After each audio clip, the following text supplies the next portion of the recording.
Hello, everybody, and welcome back to the weekly roundup. This week is our 11th week in a row. We are a little bit late on this week's weekly roundup, but it's going to be coming out on Fridays now. I think that's what we discussed, right?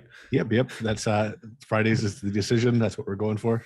Yeah, so we're going to be coming out with weekly roundups on Fridays because I have other commitments that I have to get to. So yeah, but without further ado, let's give out the introductions. I am one of your hosts, Chase, and with me is... Hey, I'm Andrew. I'm the other host, or at least the last I heard. So the last you heard. But it's been a pretty fun week of baseball this week, and we're going to show off some of that fun. To start, we have picture perfect plays. First pitch swinging. Oh, and first pitch crushing! High fly ball into right field. She is gone!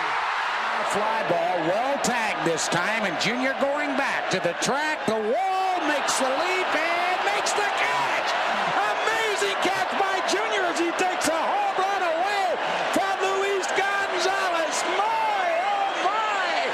Perfect timing, and Junior receiving a standing ovation here.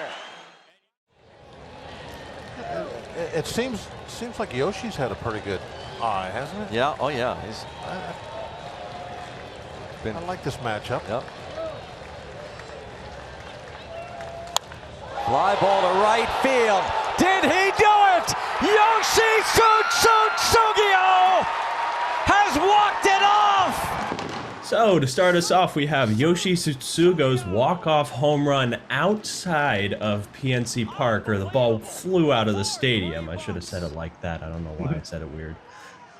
So. Yeah, that was a mood shot, and that was his fifth home run in 13 games with the Pirates. It's being picked up. He spent time previously on the Tampa Bay Rays and the Dodgers, who were both trying to give him a chance, but he wasn't performing.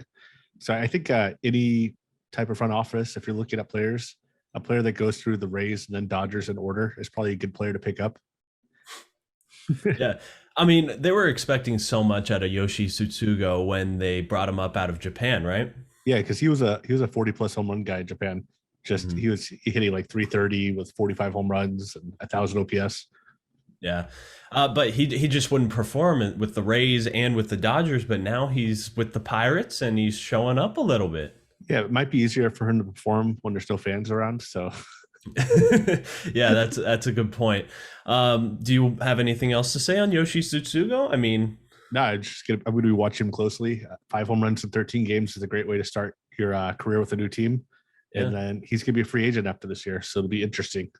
Yeah, and the Pirates need all the help they can get. So, 100%. Is that the first time we've had the Pirates on this show? Yeah, I forgot the Pirates were actually a team for a minute. So it's like, oh, that's not a AAA team. Yeah, it's good to see the Pirates on the show. But next up, we have Shohei Ohtani back in picture perfect plays with this amazing play. A swing and a miss, a delayed double steal attempt. Throw to the plate is not in time.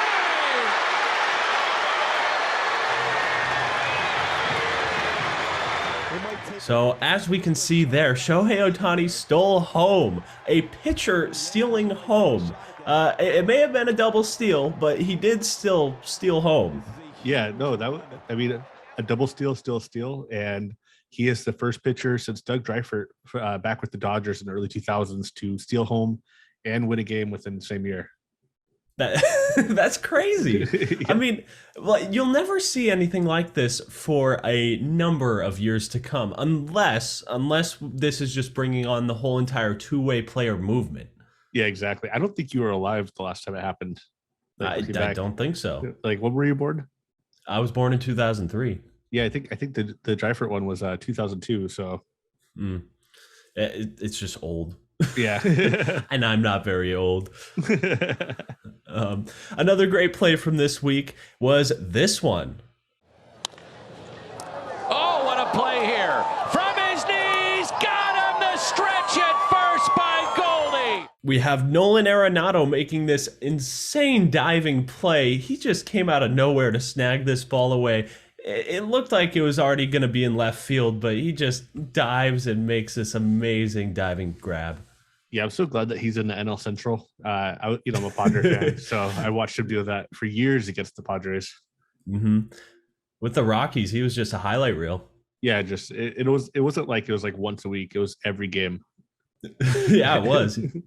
You would have Matt Chapman and Nolan Arenado every year winning the Gold Glove. Yep. Yeah, just just like clockwork. And I can't imagine that Arenado's going to lose this one either. Who do you think of the Gold Gloves for third base this year then?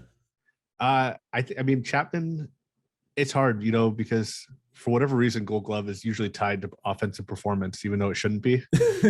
Yeah, they're just like, we don't want a bad player winning Gold Glove. We need to have them be able to hit a little bit. But I think, just based off defensive metrics. That would be the smart thing. Yeah, I mean that's hard to say. I mean, I think Arenado is going to win this year. Even though Austin Riley, I think he's leading him in defensive run saves. So maybe really Austin Riley? I know. I was confused when I saw that because I thought he was a bad defensive third baseman. But I don't watch the Braves, so yeah. Austin Riley's had a really good season. Yeah, he's had a really, really good season. He's been one of the best hitters in all of baseball. Yeah. Yeah, like when they first got him, like when he was prospect status, they had big hopes for him, and then he just didn't really live up to those hopes for the first couple of years. Yeah, I think that looking at players like Acuna coming up and Tatis, who just performed at elite levels from day one, that people like Austin Riley kind of got swept under the rug because they weren't coming out and just having MVP caliber seasons as a rookie. Yeah. It takes a few years to develop from like 99% of baseball players. Yeah. Next of our picture perfect plays, we have Nick Castellanos. He hit 2 home runs, but then after hitting the 2 home runs, his bat gets checked for being corked. Up high in the zone. Castellanos sends that one high in the air. Deep left center field.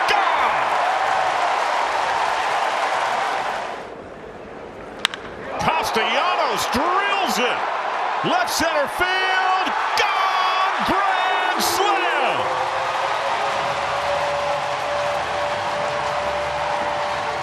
Mike Schilt came out and said something to home plate man Corey Blazer, who then summoned all the umpires onto the infield grass. And you can see Phil Cuzzy, the crew chief on the left, working first base, handling things. I'm not sure what he seems to think he saw there. Is he going to say, check that bat? They want his bat. Phil Cuzzy is hand motioning. They want his bat. David Bell is coming out to speak with Phil Cuzzy. Yep. And here comes Castellanos with his bat. He's hand delivering it. Here you go. Check it out. Now remember, a few games ago we talked about Castellanos was using the bat where on the end of the bat, there it is right there.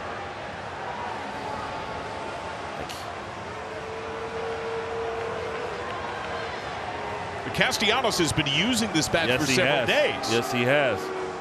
Yeah. I guess they didn't watch that Mythbusters episode from back in the day because I think it looks like they did a home run with the cork bat. But yeah, it was missing like a chip off the end. So yeah, is there something? I don't know. I mean, I've broken a bat like that, but I don't know why they would check it after that. I mean, nothing like splintered off too bad. Yeah.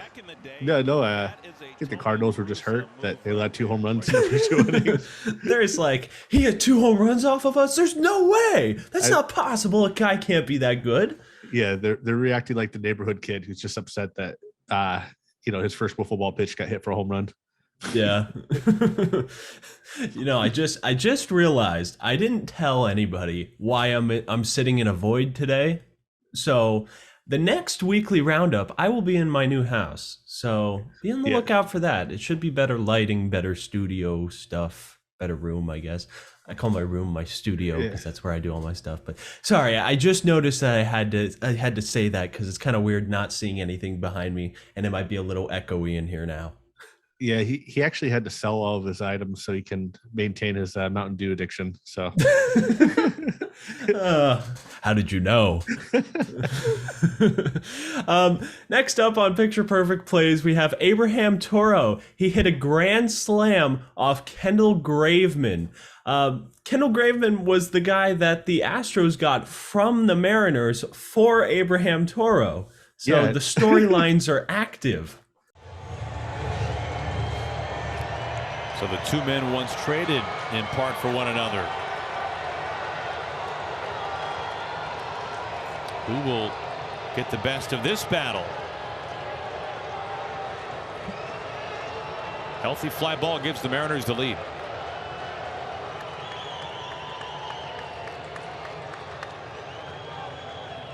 Pitch number 8 to Toro.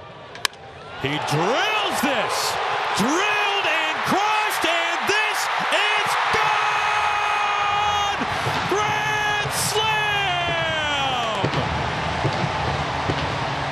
Yeah, exactly. Oh my God, because he has just been a menace to the Astros ever since he got to the Mariners. Oh yeah, and the Mariners. Remember how upset they were with that trade for getting rid of Graveman for Toro. Oh yeah, the locker room was in shambles. Exactly. Then he comes in, hits home runs on back-to-back days against the Astros right after the trade. Now he's a grand slam against the guy he was traded for. I wonder how that locker room's feeling now. Mm-hmm. And also, that kind of goes towards the front office moves, which we'll cover a little bit later, because there is some news for the Mariners front office. So it was a good move by the Mariners front office, from what it seems. Has Kendall Graveman even put up any good numbers with Houston? Not after yesterday. I guess that makes sense. Yeah. But when we first heard that trade, it was just kind of a head scratcher, but I guess it's working out for the Mariners. Yeah, it has. All right, next up we have Yazmani Grandal. He had an 8 RBI game. High in the air, deep right field, down the line it goes. It is a welcome back tie game. Put a charge into it. Well, can he, huh? All the way to the wall. Grandal drives in 2 more. He's had 7 triples for his career. High in the air, deep right field. I believe he's going to touch the plate, Steve. Well, if he misses the plate, he hits for the cycle. Yazmani Grandal's just been on fire lately. Yeah, that guy is something else. For anyone that isn't keeping track, he's currently batting .217, but has an on-base percentage over 400 and a slugging over 500. Plus great defense. Yeah, plus great defense. I mean, as a catcher, that's just elite. And that stat line is very, very rare. I think we're going to come back to that, though, a little bit later. Oh, yeah. Not very much later, because we only got one play in between that. And it'll be the not picture perfect play. We got to come up with a name for it. So drop it in the comments what you guys want the not picture perfect play to be. It'll be the blooper of the week for now. So the not picture perfect play of the week has 6 Blue Jay defenders all converging on a pop-up, and this happens. Shift on for the Blue Jays. And this one's popped up, and everybody's coming in for a look. And it's going to drop on the mound. Nobody got a glove on it. So you see Bo Bichette kind of tripped on the mound, and nobody catches the pop-up, and it was just kind of a funny play all around. Oh, that's amazing. Anytime you have an infielder coming over the mound and tripping during a pop-up is just a highlight for me. I'll remember that for years. If he thinks that no one will remember that, I just want you to know that it'll be 40 years from now, and I'll think back to it, and I'll still sticker. And you always know it's going to be disaster whenever you see that many infielders converging on one pop-up. Yeah, it's weird. It looks like a bunch of birds that are like moving around a piece of bread that's about to be thrown. They all have their hands up in the air. They are a bird team. They are a bird team. Yeah. Yeah, their hands are just up. They all look confused. Like, who's going to get this? Yeah. And then you have Marcus Semien just running away to sprint to second base because nobody's covering it. And there's like, oh, we messed up. Yeah, he's either trying to get to second base or he's like trying to get out of frame. He's like, this is going to be a highlight. He's thinking ahead. Yeah. All right, so our next segment on this week's Weekly Roundup is the Weekly Statistical Anomaly. Andrew, what do you have for us this week? So we're going to go back to Yazmani Grandal, like we were talking about a minute ago. he is currently batting 217, and he has an on-base percentage over 400 and a slugging over 500. To put this in perspective, this has not been done since 1949. So it's been 70 years since we've seen a stat line like that. There's been a lot of people close. Adam Dunn was perpetually close to that kind of stat line, never crossed the bar. You had Dave Kingman back in the day who was putting up similar stat lines. But yeah, it looks like Grandal is going to have the lowest batting average in the history of baseball to have an on-base percentage over 400 and a slugging over 500. So that is your statistical anomaly. And for some of the folk that aren't too in tune with the stats side of the game, how would Yazmani Grandal go about doing that, obtaining those stats? Yeah, so a perfect perspective would be if he were to go 1 for 5 with a home run and a walk. So that would, or 1 for 4 with a home run and a walk, and then the next day would be like 1 for 5 with another home run and a walk. Yep, because you would have an on-base percentage that would be between like 380, 420 if he was doing that regularly. Mm-hmm. And there's a term that's being used for this that's been kind of thrown around baseball the last 5 to 10 years, and that's the 3 true outcome player. And that's a player that hits a home run, they walk, or they strike out. And Grandal is the most of this type of player that we've ever seen. Hey, that was very well put. Thank you very much for explaining that. Okay, that'll do it for the weekly statistical anomaly. We'll have something else next week, I think. We'll figure something out. There's an infinite amount of weird things that happen in baseball, so I'm sure we'll have something. So next up on the docket, we have some players that are on the move. The first player that was on the move for this week was Jose Quintana, going from the Angels to the Giants. And he's already had his first, start for the Giants? Was it a start or was it a relief appearance? I think it was a relief appearance. I'm going to pull that up right now, though. And just to preface, Angels are kicking themselves now. He's a future Cy Young winner, right? That was what I put in the show notes. I mean... He went 3 1/3 innings, had 6 strikeouts, 1 walk, 1 hit allowed. I think that's better than he ever did with the Angels at any point. It definitely is. And there's just something wrong with the Angels pitching philosophy or something, or the Giants are just that good at developing pitchers. Yeah, I think they're that good at developing pitchers, and they're definitely doing something different with like pitch sequence that the Angels are not doing. Yeah. Angels need a new pitching coach or something. They just need a change of culture. Whatever. It's a management issue at this point. Yeah, exactly. You just start to have to wonder if they just need an entirely new coaching staff, because what they currently are doing isn't working. New coaching staff, new front office, new owner, whatever. Everything. Just scrap the team. Just restart. Hit reset. So let's just have like the top 4 players from the Angels move to a different team and then just hit reset. That's fine. That would fix their problems. It would just suck. The second player on the move segment is Brad Hand. Brad Hand got DFA'd by the Blue Jays after getting traded for. That was really shocking to me because the Blue Jays gave up a lot to get him. Yeah, that was really surprising. Brad Hand has been a staple in the bullpen for Washington, Cleveland, the Padres for many years now. Has just been a great reliever. And the Blue Jays, they traded him for, I think it was Riley Adams, who's an up-and-coming backup type of catcher, potential starter, who for Washington has just been killing it. He's got 1,000 OPS, 2 home runs, 4 doubles in his first 20 games. Mm-hmm. So, I mean, the Blue Jays gave up a lot for a guy that they DFA'd. So you have to wonder if there's something else going on that we don't know about. Yeah, and aren't the Blue Jays a little thin on catching? They are, yeah. So yep, they it does not look like a good trade. I don't think it worked out for them. But Brad Hand did go from the Blue Jays to the Mets. The Mets have needed a little bit of help as of late because they have stumbled. Yeah, they have. I mean, not to mention all the bad PR that the Mets have had recently, but we'll get to that later. The Mets have been without DeGrom, their number 1 pitcher. They've been having issues with their bullpen staying healthy. for example, like Dylan Button I'm not going to say that name right. Dylan Betances, got it.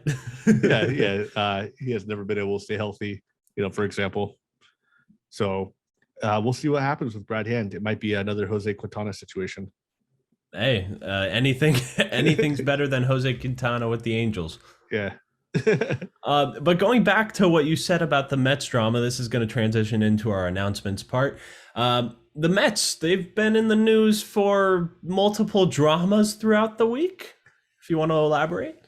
Yeah, so the Mets, as everyone knows, they've been horrible. They've been a really bad team for the last month and a half. They made a lot of high-profile trades, such as getting Javier Baez, or to start the year, getting Francisco Lindor, then also signing Francisco Lindor to a $340 million contract. And Lindor has been worth about $5 million a year this year. He has sub OPS of sub 700 OPS. His defense has been so-so. He has not been a very good player. Definitely not worth $340 million. So take Miguel Rojas over Lindor this year. Exactly. And it came as a big surprise to Mets fans that the celebration that Javier Baez, who has also been doing horrible as a Met, when he had a double, he did a thumbs down sign at second base. Yeah. And after the game, he was asked by reporters what that meant. And he said that if the Mets fans are going to boo him when he's doing bad, he's going to boo them back when he's doing well. Hey, he stole that from the Yankees like 3 years ago. I know. And I get wanting to have the fans behind your back, but starting a war with fans out of New York City is probably not the best bet. That's a bad idea. Yeah, exactly. That the entire media organizations, like the Daily Post or the New York Post and the New York Times, and having everyone on their back after that is not a good look. Yeah. And going into the second drama for the Mets this week, their GM, Zack Scott, he was arrested for DUI. Yeah, not a good look for the Mets again. They've been talking about how they're making this massive organizational change. They have been dealing with a lot of sexual assault and sexism just in general within their organization, which is why they cleaned house with a lot of individuals. So Scott is their interim GM right now, and he was at a Mets charity event that was being hosted by the owner, Steve Cohen, and sometime after that event was arrested for drunk driving. Mm-hmm. So, and this is their second GM this year. Like they had Jared Porter, I believe is his name, and he was also fired for sexual assault, right? Yeah, or sexual harassment at least. Yeah, he was harassing reporters. Okay. Yeah, and digital harassment. He was, I think, texting a reporter over and over again, even though she requested him to stop. Got it. So yeah, not a good time for the Mets. You've been seeing the New York Times articles on it. The Mets need a complete change in just a complete change of culture, and that they really didn't do a good job cleaning house. Yeah, I understand. Yeah. You can't do much worse than what the Mets are doing right now. I mean, I don't know what else to say. They just keep shooting themselves in the foot. Yeah, thumbs down to Mets management. Thumbs down. Javier Baez, thumbs down. From the Mets management, we go to the Mariners management. We said we would talk a little bit more about this later, and here we are. The Mariners are extending Jerry Dipoto, and they have also made him the president of baseball operations, and they are also extending Scott Service, their manager. Yeah, I mean, the Mariners were not expected to go anywhere this year, and they still are in the hunt for the second wild card in the AL, even though it's looking kind of like a moonshot. They're an exciting team. Their GM at every trade deadline always makes a lot of moves that are puzzling and confusing, but are exciting. You want to think they're like the big brain moves, but like sometimes they just fall flat and they really are puzzling. Yeah, exactly. But sometimes you have a guy that hits back-to-back home runs against his whole team right when you get him. That is true. And then Scott Service, he's taken the reins pretty good. Yeah, he's been good. I mean, like you said, you have a Mariners team that has a really bad run differential, and they look like a team that should be about 10, 15 games under 500, but they are currently over 500. So when you see that, you can usually attribute that to the manager. Yeah, Good management for the Mariners, and the Mariners are on the up and up, and they're going to be a problem in the AL West to come. Yep, they've been saying that for 20 years. I think it's actually time, though. Next in our announcements, we have the Dodgers. They finally caught up with the Giants on Wednesday to take first place in the NL West for the first time since April 25th, and that is 129 days. That's surprising. The Dodgers have been running away with the NL West for pretty much just unchallenged now for about 8 years. Mm-hmm. And this is a really exciting race between two great teams. The Giants are a surprise team. They have been basically in control of the NL West for the entire season. Mm-hmm. And the Dodgers and Giants are just in a dogfight right now. I think they're 8-8 against each other for the season so far, or 9-9. And they've each scored 68 runs. So they've just been beating the crap out of each other. And the really fun part about that storyline is that they play each other tonight. They play their final series against each other this weekend, and that'll be a very deciding series, I guess. Yeah, that'll be fun. I'm definitely going to tune in and watch a couple of those games, even though I hate both teams. So, It'll be a dogfight. It's when you hate both teams, it's a win-win because whoever wins. I'm just going to be rooting for not the Dodgers. Is that how you feel when you see like the Astros and Athletics playing each other? Nah, I mean, I just want the A's to lose more than the Astros. See, I don't dislike the Astros as much as I dislike the A's. The A's have just brought me endless pain because they shouldn't be good. They shouldn't be good, but they just are. It doesn't make any sense. They don't have any like super good players. Yeah, I don't know. Yeah. Sorry for that rant. That'll do it for our announcements for this week. We're going to move on into the injury report for the week. And to start us off, we have Stephen Piscotti for the A's. He's out for the season. I did not write down what he's out with, but it's ending his season. Do you remember what he's out with for the season? Not off the top of my head, but... We have the old Google for that. He's undergoing wrist surgery. Ah, yes, that's what it was. But Stephen Piscotti, he was having a career worst season, right? He was. He's a guy that just has never performed like people expected him to. His best year was his rookie year, and it's kind of just been all downhill since then. Yeah. He started out with the Cardinals and then got traded to the A's. That story when he got traded to the A's was for basically his mother. He wanted to spend more time with her in Oakland because she was diagnosed with breast cancer, right? Yeah, exactly. Yeah, but that's a good story for Stephen Piscotti. I would look it up if you guys don't know the full story already. It's very nice. Our next injury that we have on the injury report is Kenta Maeda. He's undergoing Tommy John surgery, but there's a little twist on his Tommy John surgery. Andrew, what do you got on that little twist? So when it was reported about his surgery, he actually got a little brace that was put into his elbow. And the doctors are saying that this is going to reduce his recovery time from being the normal 12 to 16 months to 9 to 12 months. So it could potentially take off 4 to 6 months of his recovery time.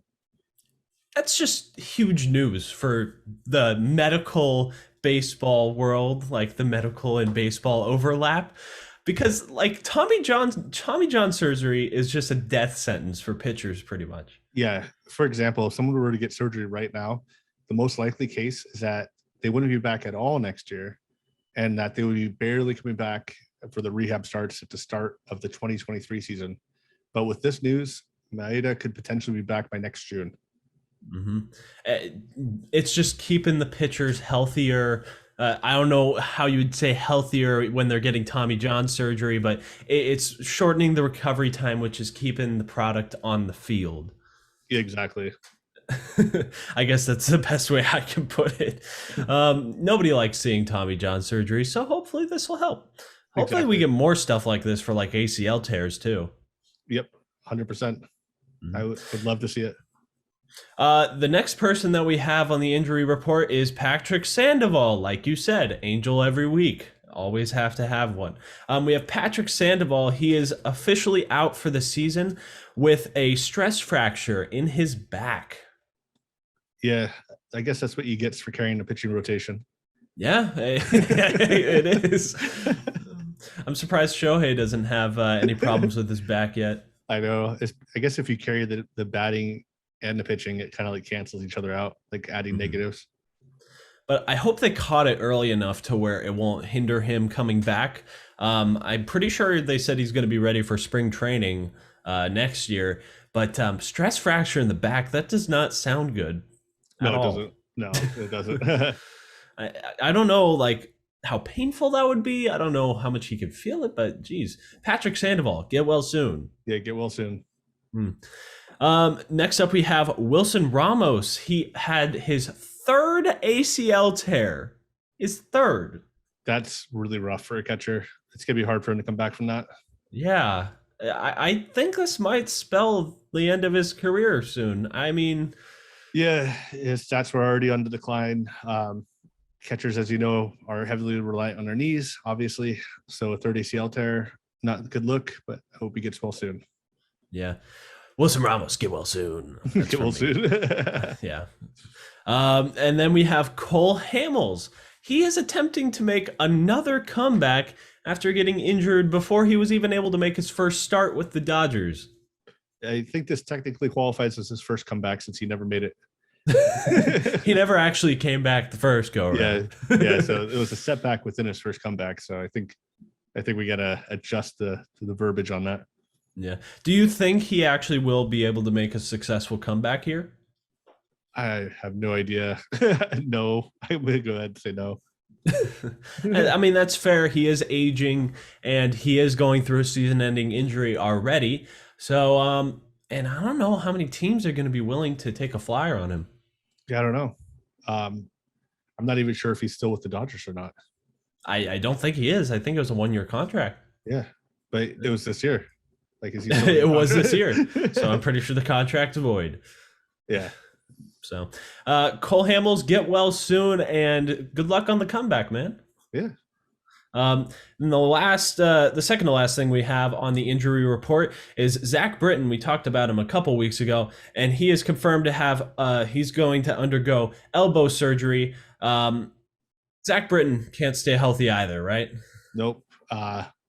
Great closer for a long time for the Orioles. Not so great for the Yankees. Elbow surgeries are always rough for pitchers. I hope he gets well soon. Yeah. If you guys want to hear a little bit more on Zach Britton's issues, go back a couple weeks. It might have been last week, might have been a couple weeks. We talked about him in the injury report then. And on to our last story for the injury report, we have a quote from Joe Madden, the Angels manager, talking about Mike Trout. And he said, shutting down Mike Trout is a possibility. Madden said in an interview this week, we're probably getting closer to having to say something like that, but he still wants to continue to fight, and we're going to honor his wishes. However Mike sees this, we're going to go with it that way. So Mike Trout is the ultimate last say in what he wants to do this season, but there's a chance he does get shut down this season. Yeah, it's not looking good. He's been gone for a long time, and we talked about that tear he had to this calf. It was a partial tear, which is really rough. Mm-hmm. Yeah, and if you guys don't know already, it was diagnosed as a grade 2 sprain, but that's just fancy talk in the medical world for a partial tear, because a grade 1 sprain is it's not even a tear, it's an actual sprain. Yeah. But like grade 2 and higher, it's like degrees of tear, because I'm pretty sure grade 3 tear is just fully ripped apart. Yeah, if you look at the pictures of a grade 2 tear on or a grade 2 sprain on Google, you'll see that it looks like a 50%, like it's just cut in half. Mm-hmm. Yeah, and Mike Trout, he said he's just trying to work through all the scar tissue and all that, and it's just taking him longer than expected to get back on the field. I mean, he was only gonna be out for what, like 6 to 7 weeks, I think is what they gave us when he was first hurt. Yeah, now it's been months. Yeah, I think it's been 12 weeks. Closer to 12 weeks. Like, it's just Angels fans don't like it. It's bad. It's super unfortunate. Yeah. And I was telling Andrew before we started recording, I was watching a video of the Angels doing picture day, and they mic'd up Mike Trout, And he's like, this is the first time I've put on the jersey in 3 months. And I'm like, oh, that's quite sad. But to end off on a little lighter note, we have Jose Abreu with a slight milestone. He is the first in the MLB this season to hit 100 RBI. Yeah, that guy is an RBI machine. He led baseball in RBIs, I think, the last 2 years. He's leading this year. So it'll be 3 straight seasons for Abreu if he stays healthy with leading in RBIs. And he's pretty much been the player of the month, right? Yeah. He's been on fire. He had a really slow start to the year. Yeah. He had like a 750 OPS for like the first couple months. So it's really surprising to see him back on top of the board, but maybe not that surprising since he is, I think he's played 7 years and has 775 career RBIs. So the guy's just been a machine with people on base. Yeah, Jose Abreu been good this the second half of the season. Yeah, exactly. White Sox are probably going to make the playoffs, right? 100%. They have a massive lead over Cleveland. Oh, okay. Yeah. Good. I want to see him in the playoffs. I want to see a lot of these lesser times in the playoff teams do well. I don't know. I put that really badly, but I know what you're saying. I keep thinking back like, oh, the White Sox won recently, but 2005 was 16 years ago, so it's been a minute. Yeah, it has. But that'll do it for this week's weekly roundup. Andrew, do you have anything else to add? No, this is a big news week. It had been slow recently, so it's cool to see a bunch of things happen. Yeah, we'll be back at it next Friday with another roundup. Hopefully some fun things happen. I think I got a good feeling about it. Me too. Bye, guys. Yeah. All right, see you guys.